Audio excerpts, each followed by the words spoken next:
सारस और केकड़ा की कहानी। बहुत समय पहले की बात है। एक घने जंगल के बीचों बीच एक बहुत ही सुंदर झील था।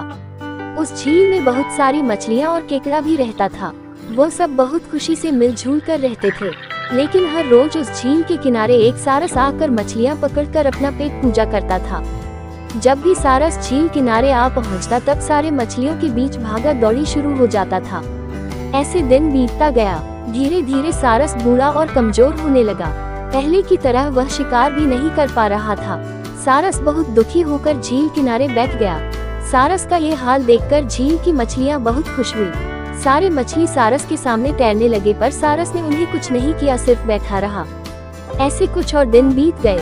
सारस को ऐसे एक जगह बैठा हुआ देखकर केकड़ा सारस के पास आया और पूछा, भाई 2-3 दिन से देख रहा हूँ तुम यहाँ चुपचाप बैठे हो, एक भी मछली नहीं पकड़ा, खाना भी नहीं खाया, क्या बात है? केकड़े की बात सुनकर सारस फुट कर रोने लगा। सारस ने कहा, क्या बताएं दोस्त, मैं बहुत ही दुखी हूँ। कुछ दिन पहले एक ज्योतिषी ने मुझे एक बात बताया कि बहुत ही जल्दी यह झील सूखने वाला है। बिना पानी के तुम सब कैसे जी पाओगे? तुम सब मर जाओगे। तुम लोगों की मुझे बहुत चिंता हो रहा है, इसलिए मैंने खाना पीना छोड़ दिया। केकड़े ने कहा, क्या बोल रहे हो? ये तो बहुत गंभीर और चिंता की बात है, मुझे सबको बताना होगा। सारस की बात केकड़े ने झील की सारी मछलियों को बताया।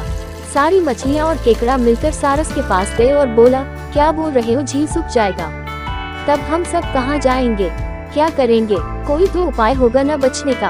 हम सब ने तुमको हमारा दुश्मन समझा, पर तुम तो हमारे दोस्त निकले।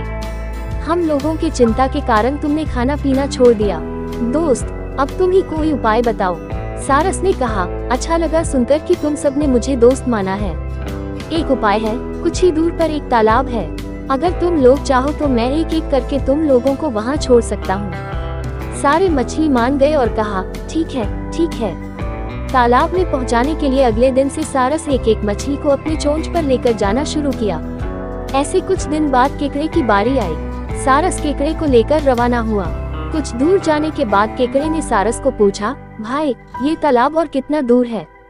केकड़े की बात सुनकर सारस हंसने लगा और कहने लगा, तालाब? कैसा तालाब? यहाँ कोई तालाब नहीं है।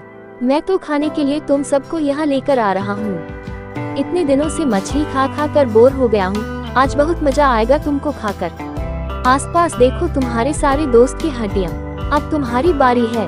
ये बोलकर सारस एक बड़े से पत्थर पर आकर आ बैठा।